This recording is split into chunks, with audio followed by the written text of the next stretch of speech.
పరిశుద్ధ గ్రంథములో నుండి నిర్గమకాండం 20వ అధ్యాయం 2వ వాక్యాన్ని చదువుకుందాం. నీ దేవుడైన యెహోవాను నేనే, దేవునికి స్తోత్రం.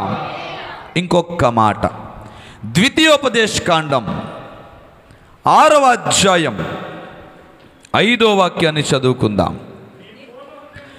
నీ పూర్ణ హృదయముతోను, నీ పూర్ణ ఆత్మతోను, నీ పూర్ణ శక్తితోను నీ దేవుడైన యెహోవాను ప్రేమించవలెను, దేవునికి స్తోత్రం.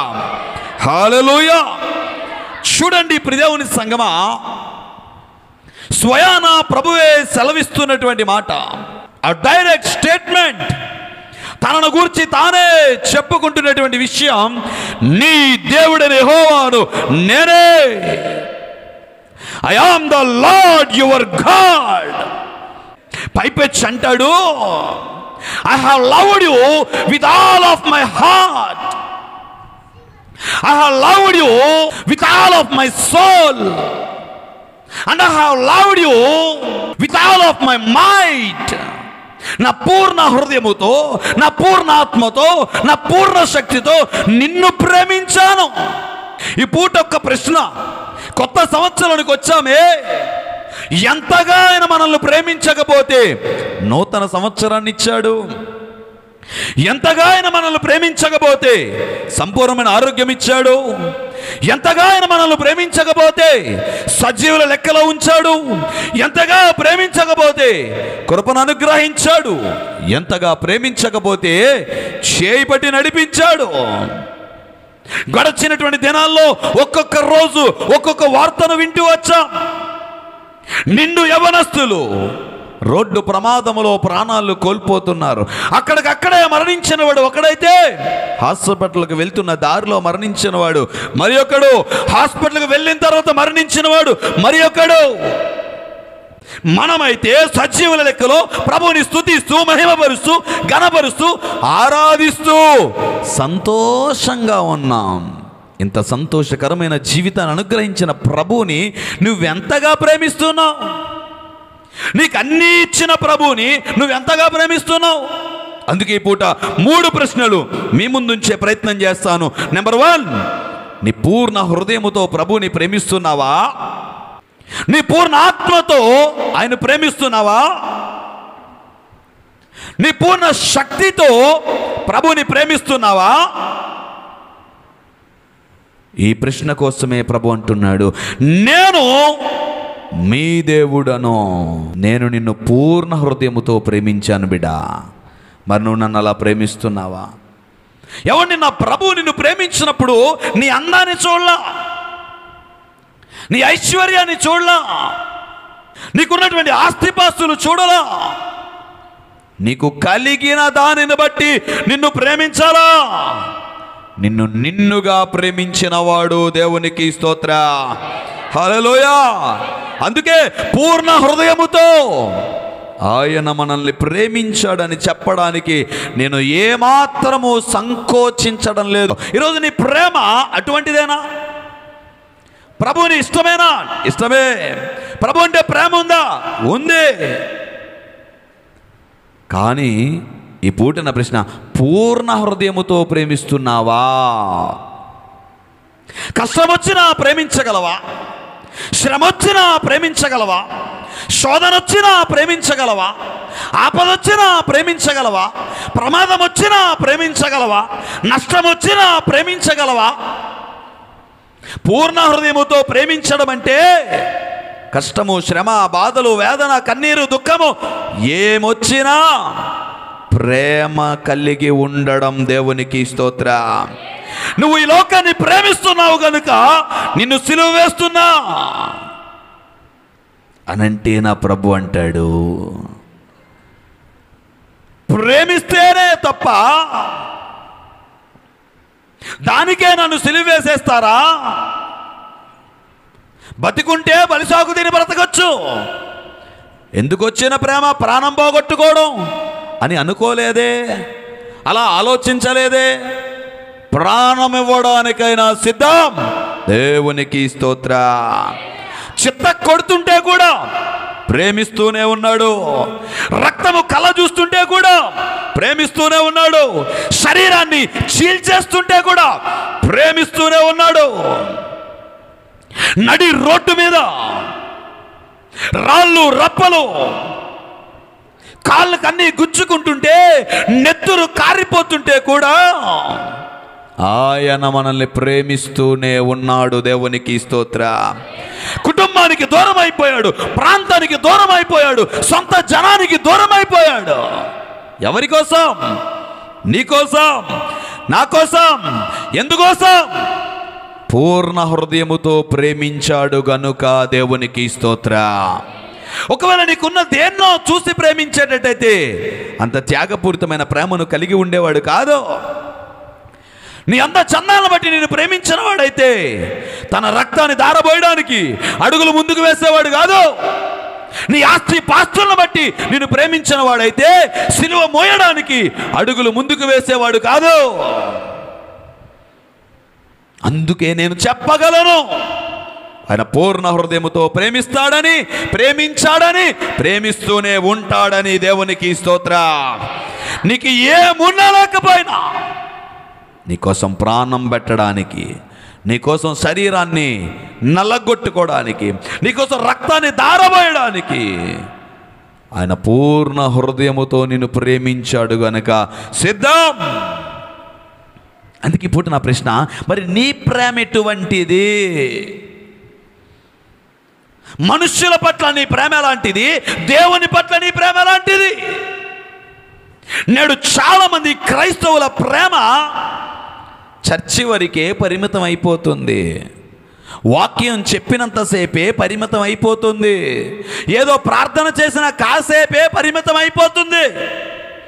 ప్రార్థన అయిపోయిన అనంతరం, ఆరాధన అయిపోయిన అనంతరం, చర్చి నుండి ఇంటికి వెళ్ళిన అనంతరం ఆ ప్రేమ షిఫ్ట్ అయిపోతుంది. దేవుని మీద నుండి మనుష్యుల మీదకు, దేవుని మీద నుండి వస్తువుల మీదకు, దేవుని మీద నుండి ప్రాంతాల మీదకు. అందుకే ప్రభువు కంటే ఎక్కువగా లోకాన్ని ప్రేమించేవారు, వస్తువులను ప్రేమించేవారు, మనుషుల్ని ప్రేమించేవారు నేటి క్రైస్తవ సమాజంలోనే ఎక్కువైపోయారు. కానీ బిడా, నువ్వు ప్రభువుని ప్రేమించాల్సింది ఏదో ఆయనకి ఏదో చేశాడనో, ఆయన కోసం ప్రాణం పెట్టేశాడనో, నిన్ను ఆశీర్వదించేస్తున్నాడనో, నిన్ను దీవించేస్తున్నాడనో కాదు. ఆయన కోసం నువ్వు ఏమైనా చెయ్యగలిగినంతగా పూర్ణ హృదయముతో ప్రేమించాలి. దేవునికి స్తోత్ర. అవునండి, ఆయన మనల్ని అలాగే ప్రేమించాడు. రెండవది, పూర్ణ ఆత్మతో ప్రేమించాడు. అది నిస్వార్థమైన ప్రేమ.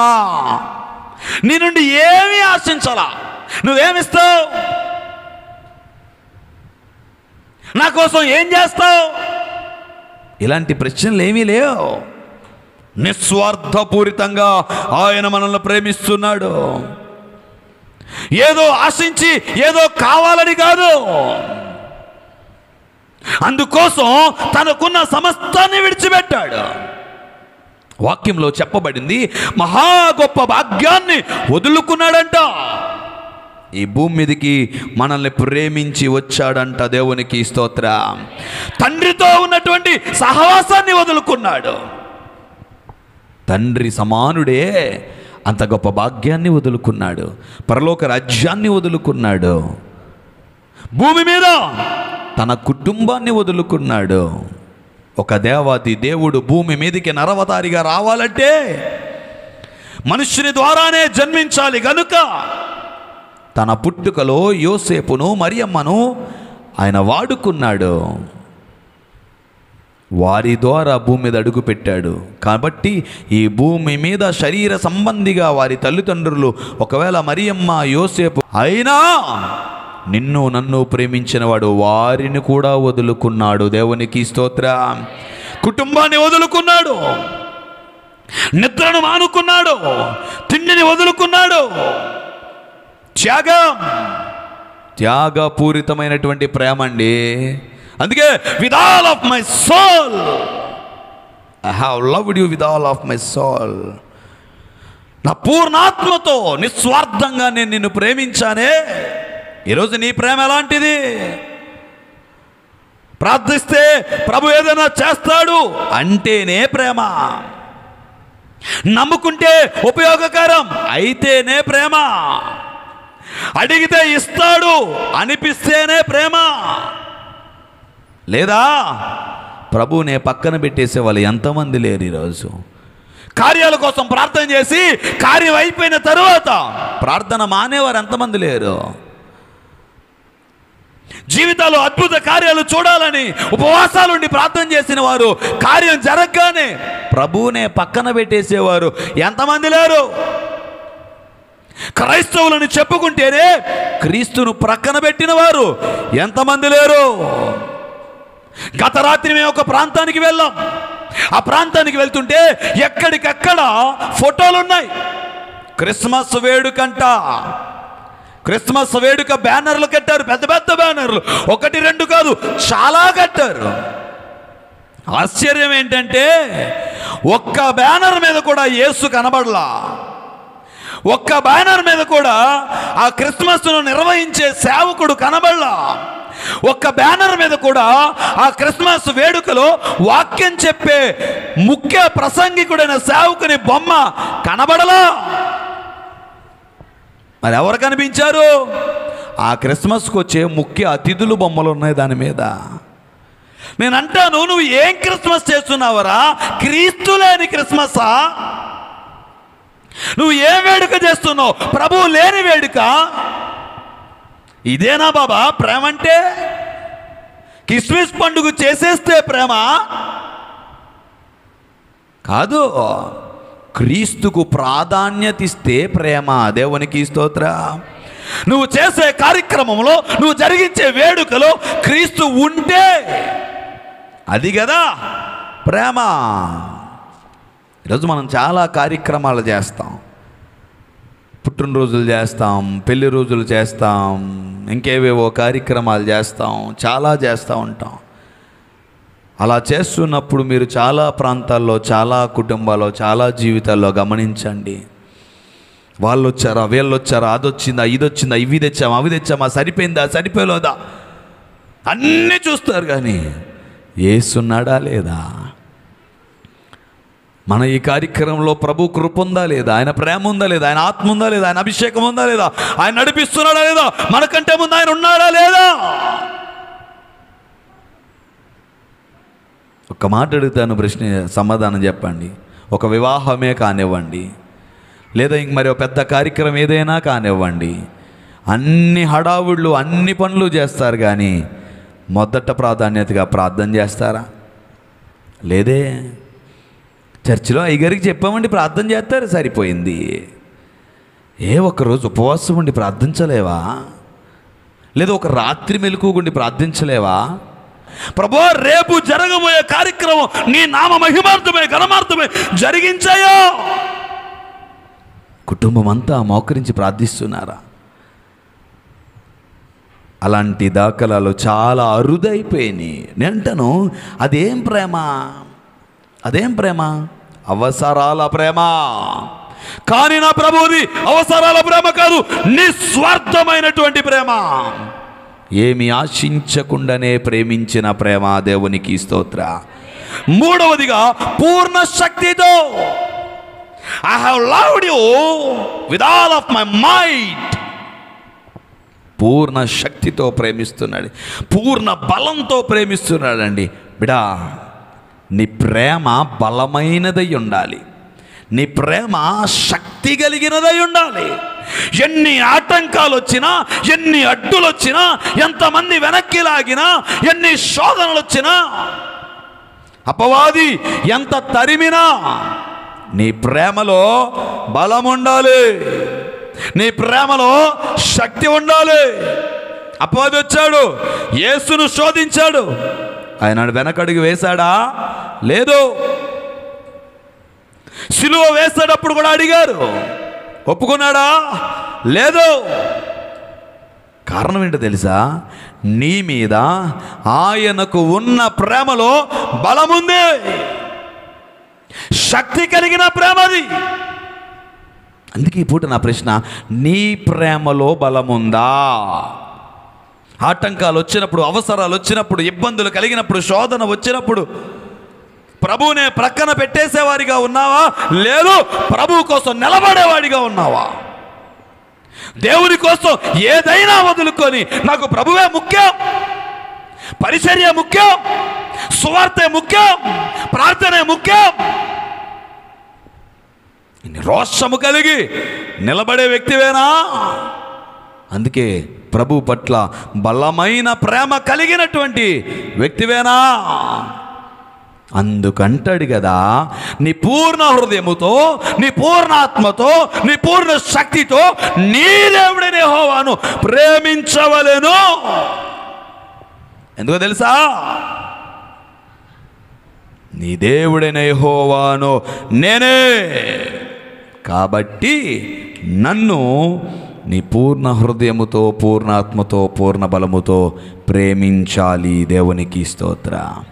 ఆ ప్రేమ ఈ నూతన సంవత్సరములో నీ జీవితములో, నీ కుటుంబములో, నీ చదువులో, నీ ఉద్యోగములో, నీ వ్యాపారములో, నీ భవిష్యత్తులో కృప వెంబడి కృపనిస్తుంది, అధికమైన ప్రేమను కలగజేస్తుంది, మెండైన దీవెనలు కుమ్మరిస్తుంది, ఆశీర్వాదకరమగు జీవితాన్ని నీకు అనుగ్రహిస్తుంది. ఆమేన్. అట్టి జీవితం ఈ వాక్య విన్న మనందరికీ అనుగ్రహించబడునుగాక. ఆమేన్.